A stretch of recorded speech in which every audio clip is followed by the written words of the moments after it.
Next concentration term mole fraction. Mole fraction के बारे में पढ़ेंगे। मोल फ्रैक्शन को हम कैसे डिनोट करेंगे? काई, CHI, काई। काई से हम लोग बोलते हैं, इस तरह से लिखा होता है काई। काई से हम लोग बोलेंगे मोल फ्रैक्शन को। सपोज किसी एक सॉल्यूशन में दो कंपोनेंट है, हो सकता है ज्यादा कंपोनेंट है, पहले दो कंपोनेंट के बारे में पढ़ लेते हैं। दो कंपोनेंट है, component A and component B। A component का मोल है 2 एंड कंपोनेंट B का जो मोल है 3। बोलेगा what is the mole fraction of A? What is the mole fraction of A? मतलब chi of A, mole fraction of A। Mole fraction of A मतलब mole of A by total mole. Total mole मतलब mole of A plus mole of B। ये क्या बताएगा? Mole fraction of component A। ठीक है। Similarly mole fraction of component B मतलब chi of B, mole fraction of component B will be what? B का मोल जो है NB bye total mole Na plus NB। ठीक है। यहाँ पे A का मोल क्या है? अगर मोल फ्रैक्शन ऑफ A बोला है तो mole of A, what is the mole of A? 2 by what is total mole? तो total component A and B का मोल क्या है? 2 प्लस 3, तो 2 by 5। Mole fraction of B अगर निकालने बोला तो mole of B, what is mole of B? 3 by what will be total? By 2 प्लस 3, 3 बाय। अच्छा, अगर हमने chi of A plus chi of B किया तो वो ना ऑलवेज 1 आएगा, ऑलवेज 1 आएगा। चेक करके देखो, mole fraction of A is what? 2 by 5 and mole fraction of B is what? 3 by 5। Add करो, 2 by 5 plus 3 by 5 will be equal to what? 1। तो जितने सारे कंपोनेंट हैं, सारे कंपोनेंट का मोल फ्रैक्शन को ऐड करोगे तो क्या आएगा? 1 आएगा। सिमिलरली अगर आपको किसी भी, मान लो यहाँ पे एक सॉल्यूशन है जहां पे कंपोनेंट 2 से ज्यादा है, जहां पे कंपोनेंट 2 से ज्यादा है, सपोज कर लो कंपोनेंट A है, कंपोनेंट B है एंड कंपोनेंट C है। ठीक है। सपोज इसका मोल नहीं दिया है, मास दिया हुआ है। मास ऑफ A का क्या दिया हुआ है? सपोज कर लो A दिया हुआ है, B का मास क्या दिया हुआ है? B, एंड C का मास क्या दिया हुआ है? C। ठीक है। बोला फाइंड स्मॉल c है, ये कैपिटल C ले लो, ये स्मॉल c ले लो। Find mole fraction of component A। तीनों निकाल लो, mole fraction of component B, mole fraction of component C, ये तीनों निकालने को है। लेकिन हमको ये जो दिया हुआ है, ये क्या दिया हुआ है? मास दिया हुआ है, मोल नहीं दिया है। तो सबसे पहले हमको क्या फाइंड करना पड़ेगा? मोल। इसको हम लोग n से साइन इस तरह से देते हैं, n is please Neeta, n e t है, नीटा, ये n। सपोज कर लो A का मॉलिक्यूलर मास Ma है, तो A by Ma number of moles of A आ जाएगा, B बाई Mb इसका नंबर ऑफ मोल आएगा, C बाई मान लो इसका मॉलिक्यूलर मास C है, Mc है, तो ये आएगा नंबर ऑफ मोल्स। ठीक है। तो what will B mole fraction of component A? Mole fraction of component A क्या होगा? तो what is the mole of A? चलो डिफिकल्ट में नहीं जाते हैं, हमारे पास मास दिया हुआ है मान लो, और बोला मोल फ्रैक्शन फाइंड करने के लिए, तो हमको पता है मोल्स फाइंड करने के लिए हमको क्या करना पड़ता है? मोल्स फाइंड करने के लिए क्या करना पड़ता है? जो भी मास दिया रहेगा उसके मोलर मास से डिवाइड कर देंगे, जो भी मास दिया रहेगा उसके मोलर मास से डिवाइड कर देंगे, इसके भी मोलर मास से डिवाइड कर देंगे, तो हमको क्या मिल जाएगा? उसका मोल्स मिल जाएगा। सपोज इसका मोल आया n ऑफ A, इसका मोल आया n ऑफ B, इसका मोल आया n ऑफ C। ठीक है।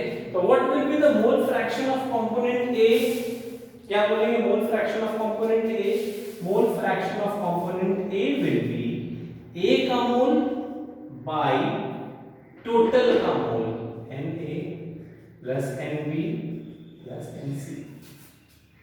ठीक है, मोल फ्रैक्शन ऑफ अगर B बोलता है तो क्या होगा, mole of B by total mole Na Nb plus Nc। वैसे मोल फ्रैक्शन ऑफ C बोला तो mole of C bye total मोल, इस तरह से निकालेंगे। और तीनों को अगर सम करोगे, इसको इसको और इसको, मींस काई of A plus chi of B plus chi of C add करोगे तो कितना आएगा सर, सम करोगे तो सभी का 1। फ्रैक्शन मतलब आउट ऑफ 1 कितना, आउट ऑफ 1 मतलब कितना। वही अगर परसेंटेज बोलता, फ्रैक्शन एंड परसेंटेज में एक सिंपल सा डिफरेंस है। जस्ट फ्रैक्शन को 100 से मल्टीप्लाई कर दोगे तो उसका परसेंटेज बताएगा, वो उसका परसेंटेज बताएगा। ठीक है, सपोज कर लो दो कंपोनेंट है, component A and component B. ठीक है, इसका नंबर ऑफ मोल्स, इसका नंबर ऑफ मोल्स कितना है 2, इसका नंबर ऑफ मोल्स कितना है सपोज कर लो 3। अभी जो सबसे पहले वाले में तो मोल फ्रैक्शन ऑफ ए क्या आएगा 2 बाई ऐड कर दो 5। मोल फ्रैक्शन ऑफ बी क्या होगा, तो कर सकते हैं 1 माइनस 2 बाई 5 भी कर देंगे। जो भी आएगा उसको 1 माइनस करोगे तो वो बी का दूसरे वाले कंपोनेंट का मोल फ्रैक्शन बता देगा। ठीक है,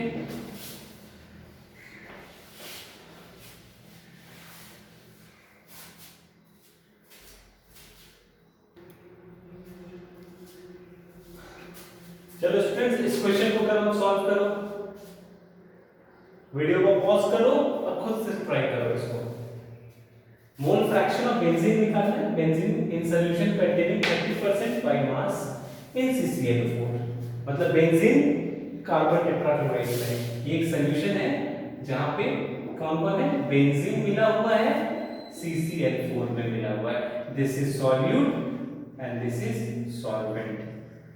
और इसका जो ये है स्ट्रेंथ दिया हुआ है 30% W/W दिया हुआ, बाई मास का मतलब W/W, 30% W/W इसका सॉल्यूशन दिया हुआ है। तो चलो दो कॉलम बनाते हैं, बहुत इजी सा कॉलम बनाते हैं। इसका सॉल्व कैसे करेंगे हम लोग, जिनको नहीं आ रहा है मैं उसके लिए बता रहा हूं, जिसको खुद से ट्राई करना है वीडियो पॉज करो, खुद से करो।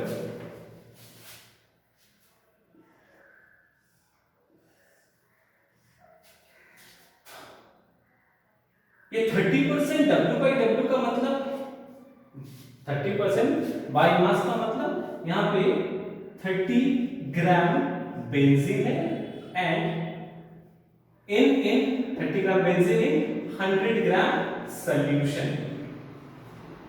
तो 30 ग्राम जब बेंजीन है 100 ग्राम सॉल्यूशन में तो 70 ग्राम सॉल्वेंट होगा। सॉल्वेंट क्या है CCl4।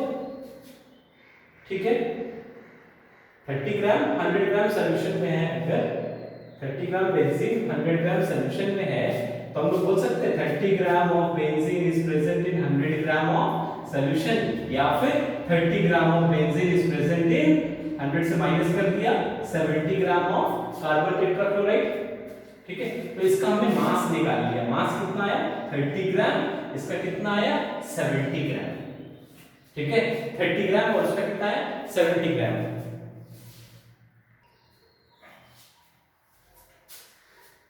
तो अभी हमको इसका मोल फाइंड करना है। मोल नंबर ऑफ मोल्स कैसे फाइंड करेंगे, given mass, number of mole given mass को मोलर मास से डिवाइड करेंगे। मोलर मास क्या आएगा बेंजीन का 78। मोलर मास कैलकुलेट करके देखो कितना आएगा 78। मेरे पास कैलकुलेट किया हुआ याद है मुझे, मैंने कर दिया। वैसे ही इसका नंबर ऑफ मोल्स कैसे आएगा 70/154, 70/154।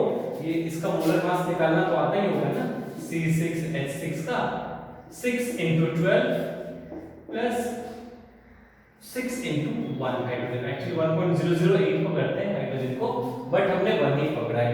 करके देखो ये 72 प्लस 6 78 आएगा यहाँ पे। और कार्बन टेट्राक्लोराइड का CCl4 का कार्बन का 12 2 into 35.5 मल्टीप्लाइड बाय 4 करके देखो 154 आएगा। तो ये हमने क्या फाइंड कर लिया, ये हमने नंबर ऑफ मोल फाइंड कर लिया बेंजीन का उस सॉल्यूशन में, ये हमने number of mole of CCl4 का फाइंड कर लिया इस सॉल्यूशन में। तो हमको बोला find out the mole fraction of benzene, तो mole fraction of benzene will be what? Mole of benzene by total mole, मतलब mole of benzene plus mole of CCl4. What is the mole of benzene? ये वाला 30 by 78 by mole of benzene 30 by 78 plus ये कितना आएगा sir 70 by 154। कितना आएगा ये वाला, सॉल्व करो। मेरे पास सॉल्व क्या हुआ है 0.458, मेरे पास सॉल्व क्या हुआ था 0.458। मोल फ्रैक्शन किसी भी कंपोनेंट का that will be always less than 1, always less than 1। अगर तुम्हारा 1 से ज्यादा आया समझ लो तुमने कैलकुलेशन कहीं मिस्टेक किया है। Mole fraction always less than 1, जैसे percentage always less than 100, percentage 100 या फिर आउट ऑफ 100 हो सकता है, फिर उससे कम होगा लेकिन उससे ज्यादा नहीं।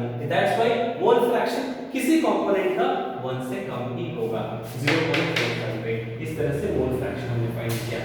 इसमें क्या किया हमने, हमको मास दिया हुआ है, कुछ भी नहीं, सिंपली देखो 30% बाय मास दिया हुआ है, मतलब बेंजीन का NCCl4 के मिक्सचर में 30% क्या है, 30 ग्राम क्या है CCl4, तो 70 ग्राम क्या होगा CCl4, बेंजीन में 30 ग्राम तो CCl4 क्या होगा 70 ग्राम।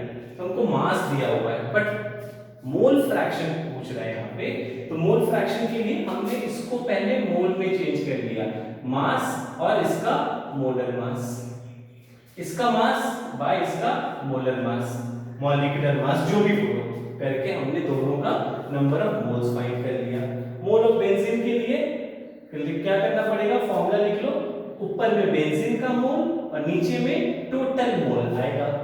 टोटल मोल मतलब बेंजीन का मोल प्लस दूसरा कंपोनेंट जो है CCl4 उसका मोल हमने रिस्पेक्टिवली पुट कर दिया एंड वैल्यू कैलकुलेट कर लिया। किस तरह से मोल फ्रैक्शन भी हमने फाइंड कर लिया।